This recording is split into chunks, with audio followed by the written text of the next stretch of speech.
네, 여러분, 네, 계속해서 할게요, 여러분.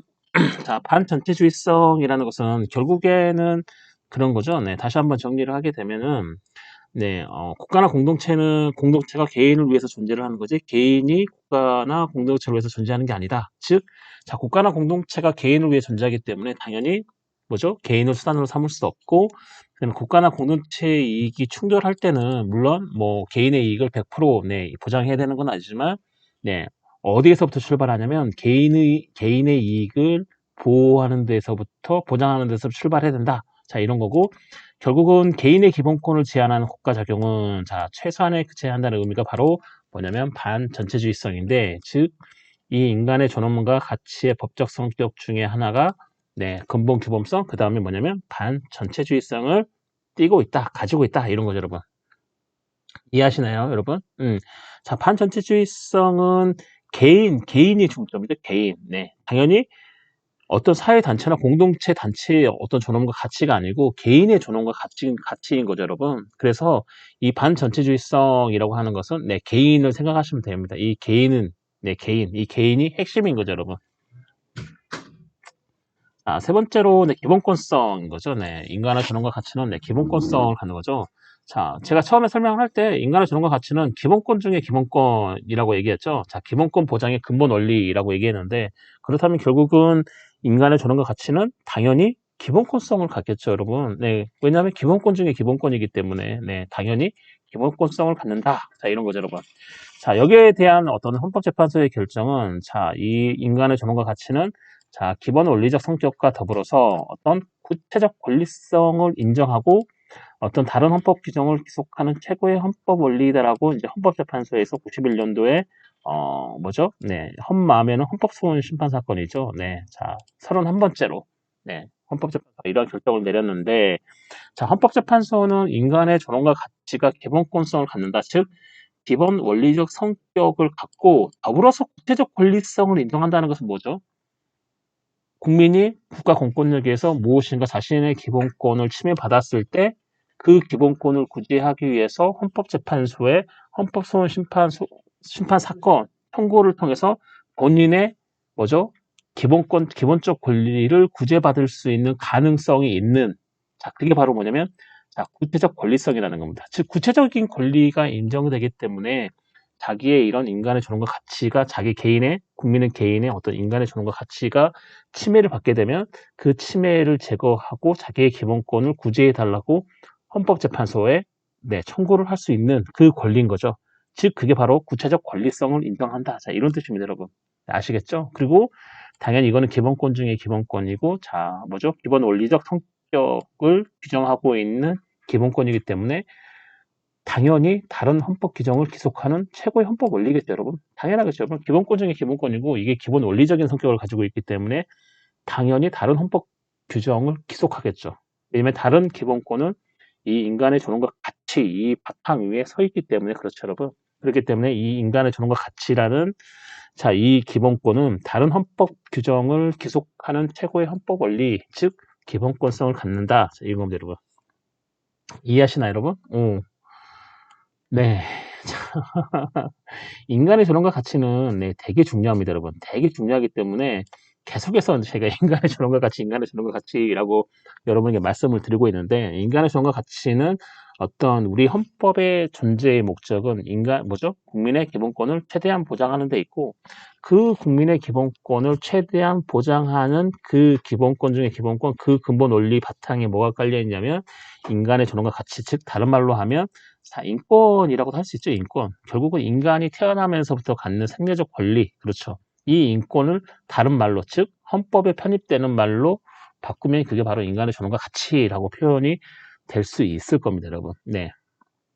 아, 그리고 마지막으로 이 인간의 존엄과 가치, 즉, 헌법 10조에 있는 인간의 존엄과 가치라는 이 기본권은 법적 성격이 뭐가 있냐면 전 국가적인 자연권성을 갖습니다, 여러분. 자, 뭐죠? 인권이 헌법에 편입이 되면서 뭐죠? 그 기본 원리가 어떻게 나타나냐면 인간의 존엄과 가치라는 헌법 제10조에 자, 인간의 존엄과 가치. 계속해서 제가 이 부분을 강조를 하고 있는데 자, 자연권성을 갖는 거죠. 자연 속에 있던 어떤 근본 원리가 헌법에 편입되면서 헌법 10조의 존엄과 가치로 나타났기 때문에 이거는 필연적으로 인간의 존엄과 가치는 전 국가적인 자연권성을 갖게 되는 거죠, 여러분. 즉 자연법적 원리를 헌법으로 편입했고 그 헌법에 편입함으로써 우리가 거기다 이름을 뭐라고 붙였냐면 인간의 존엄과 가치로 붙였기 때문에. 그리고 헌법 10조에도 후단에 보시면 국가는 개인이 가지는 불가침의 기본적 인권을 확인하고 이를 보장한 의무를 진다라고 되어 있는 거죠. 왜냐하면 자연법적 원리를 헌법에 편입시켜 놓은 거기 때문에 그렇습니다. 즉 우리 헌법 제10조 후단에는 그래서 국가는 개인이 가지는 불가침의 기본적인 인권을 확인하고 자 이를 보장할 의무를 진다라고 표현을 하고 있는 거죠, 여러분. 자 그만큼 뭐죠?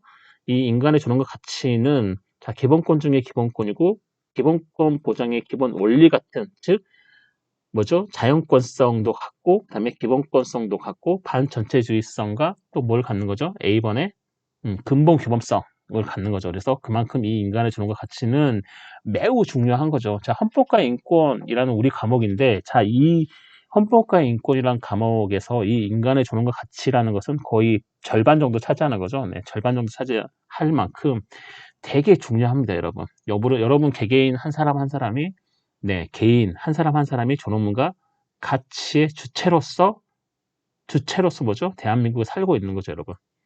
여러분이 가지고 있는 존엄과 가치는 네, 근본 규범성을 갖고 반전체주의성을 가지며 그 다음에 자의 기본권성을 가지고 그다음에 마지막으로 전 국가적인 자연권성을 가질 만큼 되게 중요하다.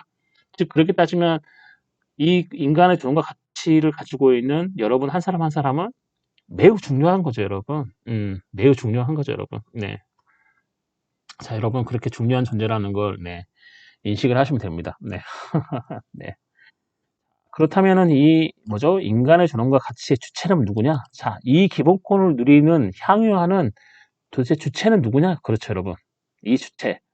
자, 인간의 존엄과 가치의 주체는 즉 사회적 생존 가치를 평가하여 차별하는 것을 일단 금지를 합니다. 사회적 생존 가치. 누가 더 귀한 목숨이고 누가 더 귀한 목숨이 아니냐? 자, 이런 사회적 생존 가치. 누가 더 사회에 이득이 되는 사람이고 누가 더 사회에 이득이 되지 않는 사람이냐? 이런 사회적 생존 평가, 이 생존 가치를 평가해서 차별하는 것을 일단은 금지를 합니다. 그렇죠. 누구나 태어나면 인간으로서 갖는 권리, 즉 생리적 권리를 갖는데 그게 바로 인간의 존엄과 가치이기 때문에 누구든지 인간으로 태어난다면 똑같은 존엄과 가치의 주체가 되는 거죠. 이 사람이 사회에 어떤 기여를 하든 어떤 사회에 기여를 하지 않든 그다음에 이 사람이 똑똑해가지고 100만 먹여 살리든 아니면 본인만 먹고 살든 저랑 이런 거랑 전혀 상관없이 이런 사회적 생존 가치를 평가하여 차별하는 것 자체를 금지하는 것이 바로 깔려 있는 거죠. 어디에요? 인간의 존엄과 가치. 즉 다시 말하면 이 인간의 존엄과 가치의 향의 주체는 누구냐? 누가 인간의 존엄과 가치의 이 기본권 중에 기본권을 누리느냐 이런 거죠. 그걸 바로 이제 향유 주체라고 하는데 첫 번째로 누구죠? 법인이죠, 법인. 그렇죠. 법인이란다. 죄송합니다. 자연인이죠. 자연인은 뭐냐? 이런 이제 숨을 쉬고 네. 밥을 먹고 살을 가지고 있는 사람. 이걸 이제 우리는 자연인이라고 얘기하는 거죠. 자, 당연히 자연인은 인간이기 때문에 향유 주체가 되는 거죠, 여러분. 여러분. 하지만 자, 인간이 아닌 법인 또는 법인격 없는 단체는 당연히 주체가 될 수가 없겠죠, 여러분. 네. 존엄과 가치가 없는 거잖아요. 인간으로서. 즉, 인간이기 때문에 날 때부터 가지는 이 기본권 중에 기본권인데 당연히 인간이 아니면은 그쵸, 가질 수가 없겠죠, 여러분. 이해하시나요? 자, 하지만 외국인은 뭐예요? 주체가 될 수 있겠죠. 외국인은 사람이잖아요. 자연인이잖아요. 그렇죠, 여러분. 네, 그래서 외국인은 주체가 될 수 있고, 자, 태아. 네, 태아는 뭐죠? 뱃속에 있는 사람인 거죠, 여러분. 네, 태아. 자, 태아는 실정법상 자연인이라 할 수 없지만, 이 실정법은 뭐죠? 현재 우리 사회에 통용되고 있는 법이죠. 네. 이 실정법상은 자연인을 할 수 없죠. 왜요? 아직 엄마 뱃속에서 태어나지 않았죠. 네, 자연인을 할 수 없지만, 자, 생명권. 자, 태아도 생명권을 갖죠. 생명이 있죠. 태아도. 그래서 생명권의 주체가 되므로 어떤 인간의 존엄과 가치의 기본권 주체성을 인정하는 것이 타당하다. 이런 거죠, 여러분. 이해하시나요, 여러분? 예, 우리나라 지금 현재 사회에 통용되고 있는 이 실정법상 이 태아를 자연인이라고 규정은 할 수 없는데 결국은 뭐죠? 이 태아도 엄마 뱃속에서 생명을 가지고 있는 거죠. 자, 생명권의 주체가 되죠. 네, 주체가 되면 당연히 인간은 생명을 갖고 있기 때문에 이 생명권의 주체가 되는 이 태아도 당연히 인간의 존엄과 가치의 기본권 주체성이 있다라고 인정하는 것이 타당하다. 자, 이겁니다, 여러분. 이해하시나요? 자, 사자. 사자는 죽은 사람인 거죠, 여러분. 죽은 사람. 자, 사자는 기본권 주체성을 제한적으로 인정받고 있죠. 그쵸? 뭐 어떤 시신의 처리라든지 유족과의 관계, 그다음에 사후평가, 뭐 이 사람이 뭐 어땠다, 살아생전에 어땠다, 자 이런 사후평가와 관련하여 자 인격성이 인정되는 거죠. 어떤 시신의 처리의 문제라든지 어떤 유족과의 관계라든지 어떤 사후평가와 관련하여 이 죽은 사람은 인격성이 인정되나 자 이 범위 안에서 인간의 존엄과 가치의 기본권 주체성을 인정한다.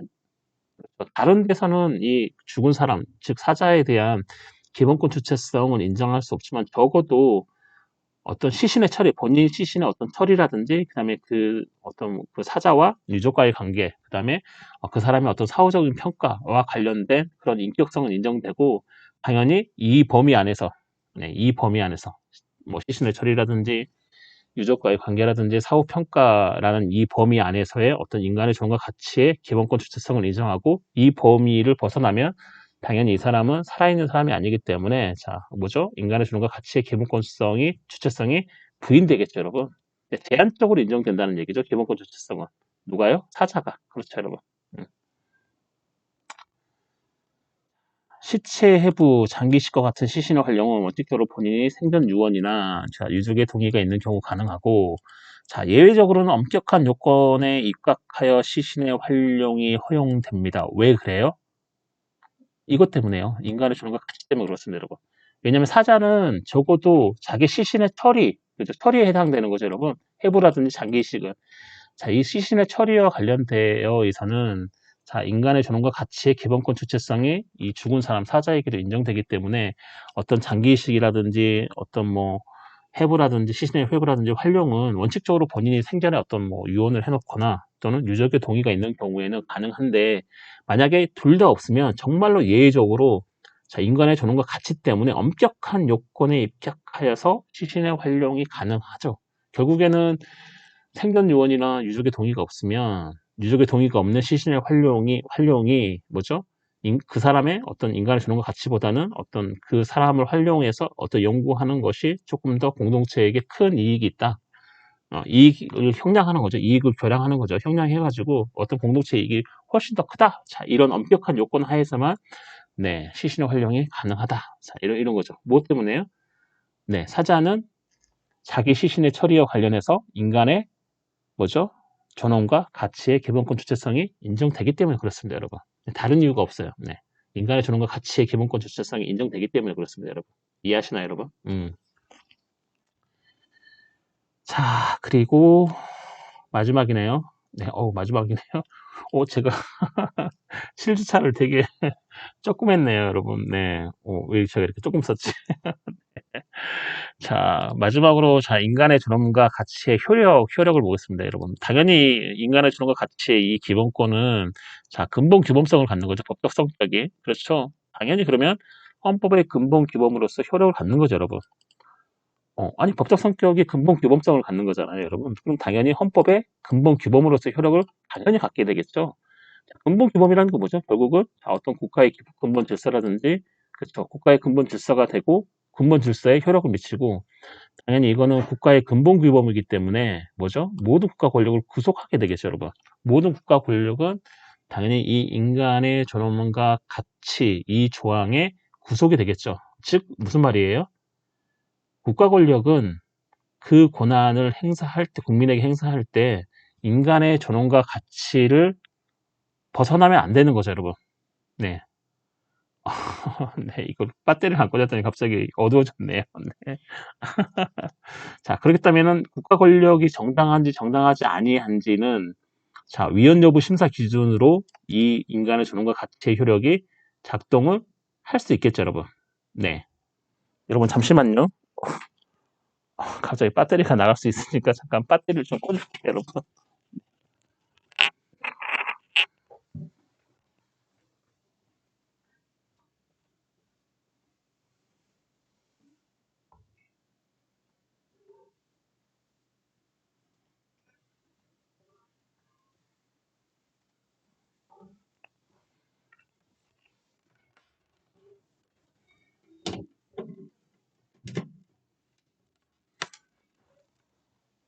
죄송합니다, 여러분.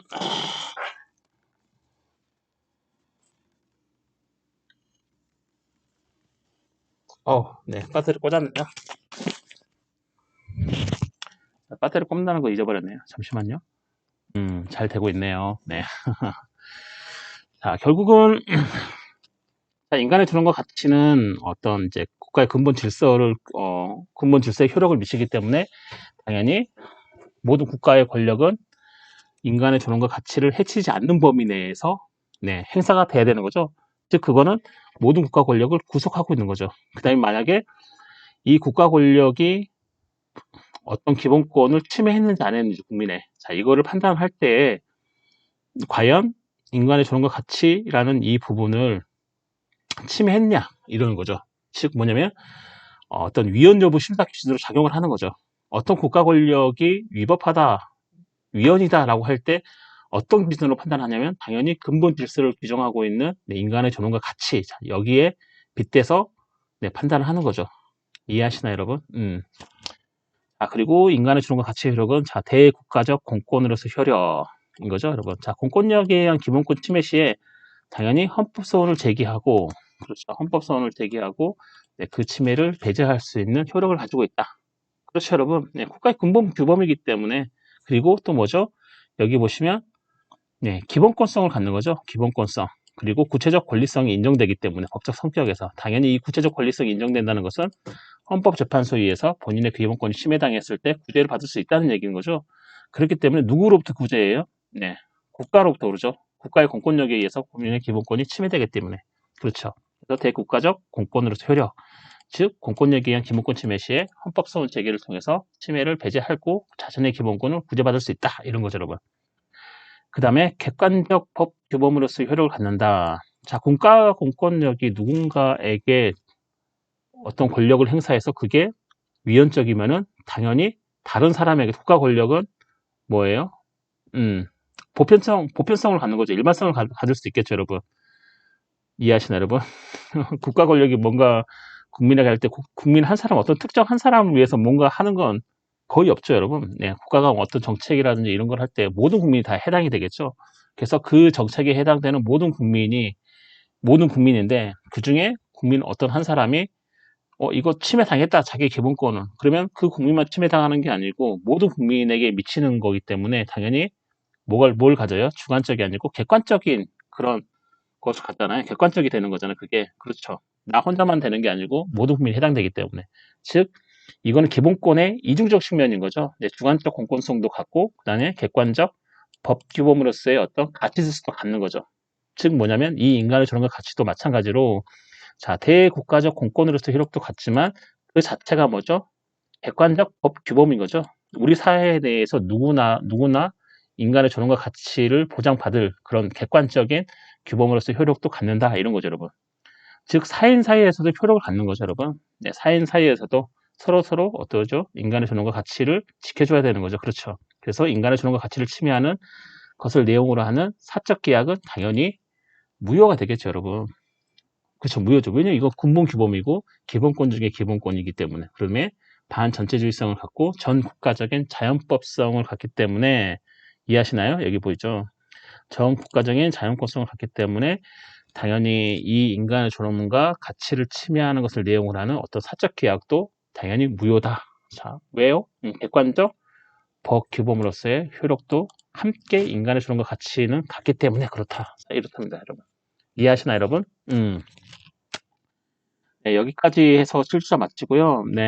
여러분, 중간고사 대체과제를 냈는데 열심히 하셔가지고 과제 예방에 E클래스 중간고사 대체과제 예방에 올려놓으시면 될 것 같습니다. 다음 주는 중간고사이기 때문에 여러분 따로 강의는 하지 않고요. 중간고사를 열심히 하시면 될 것 같고 대체과제를 열심히 하시면 될 것 같고 또 뭐 질문이 있거나 하면 주저 마시고 뭐 전화나 메일이나 쪽지나 여러 가지 방법으로 저에게 질문을 주시면 될 것 같습니다, 여러분. 여러분 오늘도 되게 수고 많으셨고 저희는 또 다다음 주에 또 동영상으로 뵙도록 하겠습니다, 여러분. 수고 많으셨습니다.